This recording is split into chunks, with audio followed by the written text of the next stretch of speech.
Hi, I'm Tristan, and welcome to Plastic Oddities.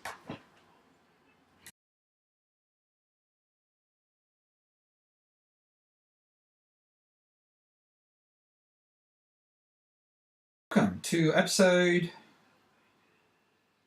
4, I think. I don't know. My numbering's all off. It's about 6 or 7, but I'm not counting the product reviews. But most of them are product. I don't know. Okay, so this is something I've wanted to do for a while, but was kind of prompted by an online discussion that I had with someone. One of the Facebook groups that I float around in, and this person, this person was having basically a bit of a dummy spit, but it wasn't a dummy spit, stating that a model kit that was about 20 years old, engineering wise, wasn't as good as a kit that was released this year. And other than the absolute stupidity, idiocy, whatever the word is, F-wittedness of the statement of, something that was made 20 years ago and comparing it to something now, and the thing now is like 1,000 times better than the thing that was 20 years ago. Like, it was just ludicrous. But it kind of got me thinking, what are the kits that I have? Because, one of the things that I do is I collect stuff that would be classified as vintage kits. So if you're talking like in the Gundam stuff, things from like, 79 was when it first started. So for like stuff from the early 80s, probably when the first kits came out. With Mecha, again, you're talking mid to late 1990s, as vintage kits.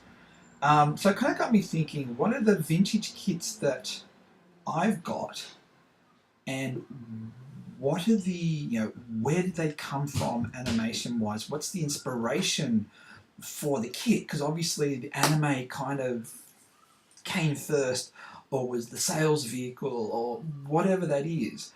What would I say is my top 5 anime mecha anime mecha.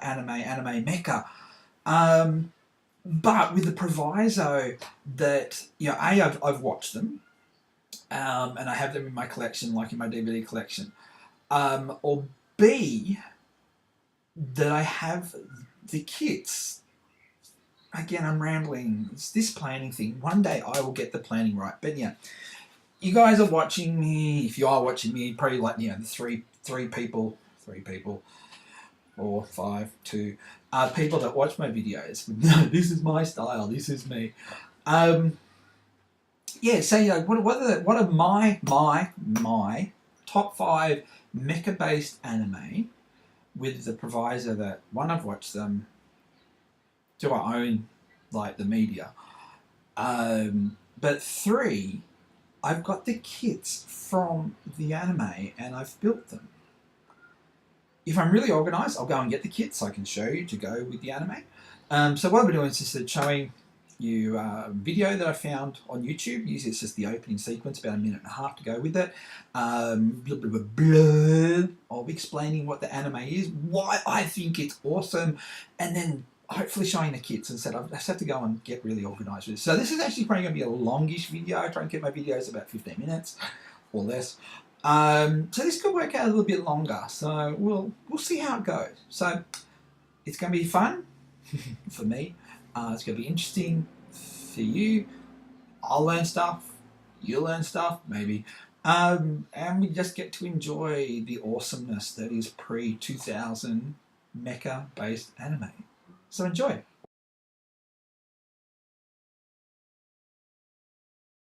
What is mecha? That's the eternal question. Like, that's the big question when it comes to all this type of stuff. I guess, a bit of background, sort of quantify, qualify, justify, credentialify. I've been building for at least 10 years. Probably closer to 15, maybe even 20. I built models as a kid as well, but I don't really count that because childish things. And I have a particular interest in the mecha genre. And having said that, I cannot actually tell you what mecha is because I don't isolate myself or specialize or fanboy, what do you want to call it, about a particular um, show type or subgenre within the genre. So my two areas that I'm big fans of is Machine and Krieger, built in like the 1990s through to now, and the Gundam franchise. And I do say franchise because this is huge. It's like one of the granddaddies of the mecha genre. Wasn't the first. People say it's the first. It wasn't the first, but it's one of the first. And it's thanks to Gundam that we kind of have like this whole model kits going with anime type thing. Again, not particular, didn't come out of Gundam, but Gundam really did it well. But using those two things as an example, like the Machine and Krieger, it's a mech suit by definition. Robot with human pilot. I have a problem with the robot bit because to me a robot implies a autonomous, not self-aware, not self-thinking, but able to do stuff by itself. If it's a robot, why has it got a pilot? Again, overthinking this, but it's fun to do. It's what the internet's for. It's about overthinking crap. So you said using the Machine Krieger as an example versus the Gundam franchise as an example. Machine Krieger is, I said, it's basically a powered suit that's form-fitting to the pilot. The pilot is in the suit and sort of sitting around his arms in the suit. How we get this in the video? Sitting around here type thing. So where his hands are, his hand stops here, for example, and the mechanical manipulators are around here type thing. About a foot away. You need to joke and make where do the arms go? But there's cutaway suits that you can see, and it basically is an extension of about a foot on the arms and about a foot on the feet. And above the head, it's the roof for the suit is about here type thing. So they're basically a tight fitting capsule. Then you move on to the Gundam, which the RX-78, the first Gundam, is 18 meters in height. Which, if you put a person next to it, doesn't even come up to the ankle. But again, it's useless without the pilot. So is it a robot? No, it's not. No. But it's just this whole thing of, big robot, pilot inside. No, that's not what Mecha is. Mecha is a piloted object, piloted suit. See, even an object doesn't do it because, a car is a piloted object. Is car a mecha? Technically, yes. Technically, no. Usually, again, within the mecha genre, they are instruments of war. That's kind of like the big difference between, cars, planes, and mecha. The size, as I said, it varies. Like the mecha, and I'll find there's a really cool picture showing the scales of the different mecha. And like these things are freaking huge. Like realistically, they should fall over because they're too bloody big. Like that's my opinion. Something that's like 50, 60 meters high, walking around doing really complicated movements. As cartoons, I know it's not real. But mecha is supposed to be modelled on reality. That's probably the other thing that makes mecha really special, is that if the technology was available, the technology was available, these things are real. Again, So what is mecha? It's something with a human pilot. Usually in the genre, we're talking something to do with fighting and war. They're usually an offensive suit with defensive capabilities, capable of like insanely stupid firepower type stuff, especially when you look at like the Gundam stuff. and vary from the very realistic, like as in the Machine Krieger, as a powered suit, which we're seeing kind of like the old diving suits. That's kind of what it's based on. Through the things that, like physics-wise, shouldn't even stand, shouldn't have the ability to move, and that's why we love them. So yeah, what is Mecha? Who knows? And so here's that chart I was talking about. I'm going to keep this really brief. As you can see, like the scales are really small. You have the far left, which is the mech suit from Aliens. That's not human size. Actually, it's a bit bigger than human size. You've got a Transformer there in the middle. Like, how small is he? One of the Gundam suits. Again, it doesn't have a scale on it, but I'll get the scales. Again, it's about, what, 3 times the height? And then probably the latest mech that most people, if they watch movies, would be familiar with is from Pacific Rim. Look how freaking tall that bloody thing is. Like, honestly, it's just, it's ridiculous. Trying to get this is what they look like, this is the commonalities between them. I don't know. Okay, another chart that's probably more relevant to what I'm hoping to do, and again, I'll try and remember to link these down below. Again, showing the different sizes of a variety of things. And I'm looking at this on my computer screen, so it's a bit hard to see. Hopefully it works for you guys. But the Gundam is on the bottom row, approximately in the middle, next to the little red figure. And then we have this variety of sizes all around it, including the massive thing in the middle there, which I believe is the Gunbuster from the Gunbuster series. Again, that scale with these things is insanely freaking stupid. There is no way that these things should work. And that is why we love them. And I'll chuck up another picture which kind of just shows a conglomeration of all these really awesome suits, which will be the next thing that comes up. And this is the ridiculousness that I was talking about. Again, you can't even see anything in this picture, but I just love it because it shows all of our mech suits from a variety of shows. I can't even identify a third of what these things are. But again, your Gundam as your 18, 20, 30 metre scale is the row down the front. If you're into Gundam, you'll recognise some of them there. Again, on the left-hand side of the picture, you've got the green Zaku and the RX-78. I wish I could draw on these. I might be able to see if I can work out how to draw on these pictures. I'm not that advanced. But again, just showing you just the sheer redonkulousness of the size and the scale and why it's just so hard to kind of come up with a definition of what Mecha is, because there are no rules. And as I said, that's why we love Mecha.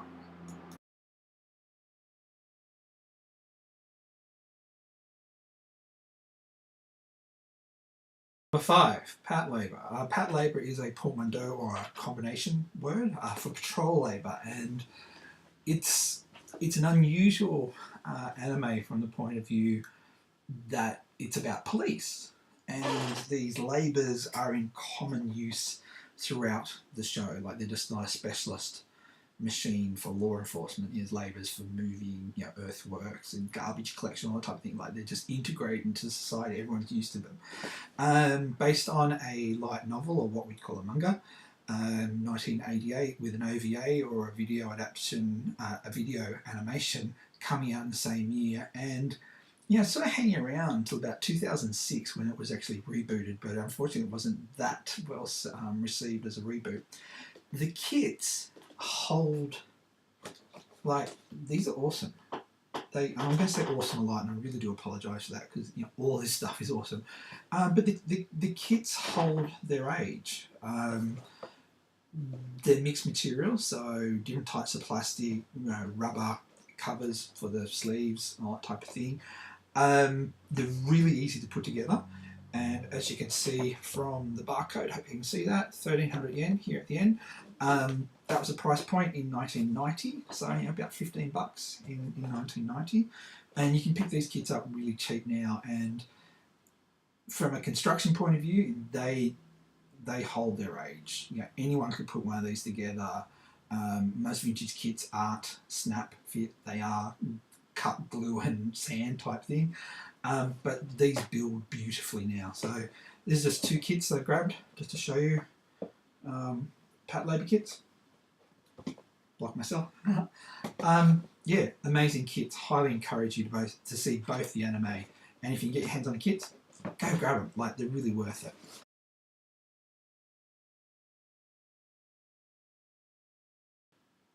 I think I get this right after a while.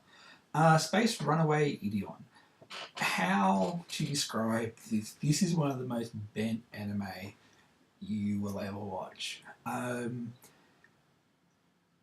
Produced, made in 1982 by Sunrise, same guys that did the Gundam stuff, and it revolves around 3 trucks that can combine into like a mega mecha. Kind of a bit like the Voltron type stuff, if you're that old, can remember Voltron. But what makes Ideon like one of my favourites is the kits are insane. All different scales. These are made by Aoshima. And as you can see, they're weird kits. These kits will test a builder. Like, you want to test out your building skills, these are the ones to get. Again, I don't know if you can see, you know, there's some of the kits that you can build on the side. I've built these 2 I've got downstairs, are pretty cool. And I actually use a lot of these for scratch building because the parts are pretty awesome. So this is the main character. This is the Ideon kit. Again, as you can see, it's there. Yeah, where are we? Transforms. Again, you know, this is cool stuff. But as I said, transforming trucks on a planet 2300 AD type thing, and they can't get them to work, and then suddenly people turn up, or aliens turn up, and then they start working and save everyone, and it's just insanely stupid. So yeah, these are some examples of the bad guys, you know, the bad guys, and kids, and yeah, they actually do build as the picture. But as I said, these are shocking to build. Will really test your skills. Come in a variety of sizes. I've just grabbed 3 of the little kits that I've got, but the larger kit boxes are like MG box size. They're huge chunks of plastic. So yeah, Space Runaway Ideon. Give it a go. Give it a watch. It is really 1980s bad to watch, but it's so funny and it's so good.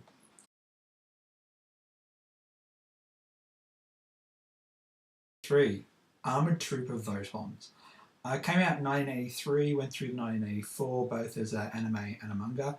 And Votons holds a very special place in a lot of people's hearts in the mech genre, because I guess it showed, well, not I guess, it showed real engineering. The stars of the anime and the manga are, you know, the Votons machines, and these were slightly larger than human, probably about, you know, person and a half high, because the pilot actually sits in here, and it's a seated control. So his head is in the head, like as you can see. I don't get that glare. These are like cameras and stuff like that. This is a pull down flap, and his feet actually sit in here. And yeah, Votons was really dark, and sort of exploring that, you know, human psyche. So again, typical of a 1980s anime, and manga to a lesser degree, but definitely the anime. So the dark desires of human nature. I think a lot of Japanese stuff explores that, and it's all sort of linked into, you know, the industry emerging out of the war and setting this trend of pacifism and all that type of thing, which you see through the 60s and 70s and the 80s and the 90s, not so much in the 2000s, then sort of came back towards the 2000s, all that type of thing. But yeah, no, as I said, Votons is an amazing anime, and the kits are brilliant. Like, they are seriously brilliant. So I was just looking off screen to grab the other one. Again, have got a whole stack of different kits. I just grabbed a couple of your ones. This is unfortunately a bootleg. It is a knockoff. I got it from a hobby shop that's shutting down as part of like a loot box thing, and they sent it out. Yeah, if I'd known that it was a knockoff, I wouldn't have bought it, because you shouldn't buy horrible things. But it's a vinyl kit, which I'm sort of looking forward to building, not looking forward to building because vinyl kits are horrendous. But the official kits by Tommy Takara, or Takara. And then the licensing was taken over by Bandai. Again, this is one of those kits that I sort of mentioned I bought stuff to hold on to. This is a special edition clear kit. So I'm kind of looking forward to be able to on-sell, resell this soon in the future, your retirement money. But as I said, Armature Votoms, really, really good. Very gritty, very angry, very hyper-realistic, and sort of set the trend for mecha not having to be huge. Like these things that's maybe twice the height of a human. It's kind of like a lazy boy recliner driving type thing. Even has like gladiatorial combat between the Votoms, so you're getting your soldiers with skills, and it's after a war, and what do these veterans do? And it's awesome. Watch Votoms, you will not be disappointed.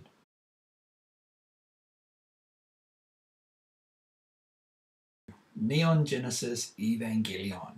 Oh. There was a toss-up between, is this one or is this two? This series is amazing and has had like reboots and all that type of thing. So it originally came out in 1995, I think it was. Just let me check the notes. Yeah, 95, and ran through to 1996. And Eva is kind of renowned for setting the benchmark for what a mecha anime should look like. As you probably saw in the clip that we just played, it's on this side, the animation style is really different, and what attracts people to Eva is it's dark and it is so realistic. And again, not going to say it's one of the first dystopian future anime, because they're the backbone of anime and manga, but Eva did dystopian really well. So it's set in the future. We have these alien beings called angels, and these pilots who are young kids with skills, piloting these mech machines, the Evangelion. But what made these mech machines different to all the other mechs that we've seen previously is they are humanoid. There is like a psychic link with them, and when it feels pain, the pilot feels pain, and all that type of stuff, which you didn't really see in the robot mechs. These were living mechs with a fairly limited operating span as well. Again, I'm not even talking about how current it was, but they had to recharge and all that type of thing. And as I said, Evangelion, it set the benchmark, and it actually turned the animation industry on its head and showed what animation should look like. So you're talking something that came out in 95, and it stacks up animation-wise to stuff that's being produced now, because the things that are being produced now are looking back at the animation techniques and the drawing techniques and all that type of thing that Eva came up with. From a kit point of view, again, a great variety of kits. This is, again, one of my collectors. Hold on for a bit later on. It is a garage injection kit, which, fairly common but hard to get, if that makes sense. I picked it up for the princely sum of 1,000 yen from Mandarake, one of my favourite shops I usually get stuff from. And this is, again, it's a sort of a special edition type thing. And, big, chunky runners. The kits aren't anything set the world on fire. Unfortunately, the production value from the anime kind of didn't flow over into the kits. But having said that, there are some brilliant Eva kits around.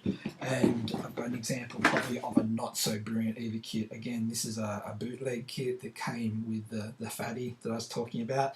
But the reason why I like it is, instead of Bandai it's bendy.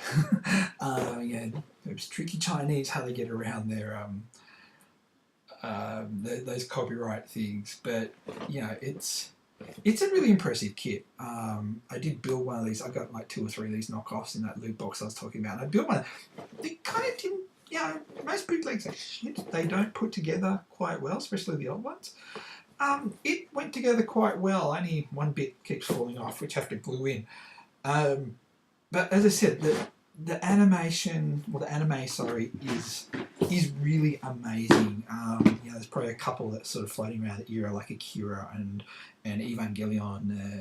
And you could name a couple in there that just went for that hyper realism with the idea of we're just going to take the animation industry and rip a new butthole and show people what animation is about. Probably didn't have the great commercial success with the merchandising like some of the other things do, but I think I'm fairly confident in saying Eva is a very, very popular animation, and yeah, the kits are pretty awesome.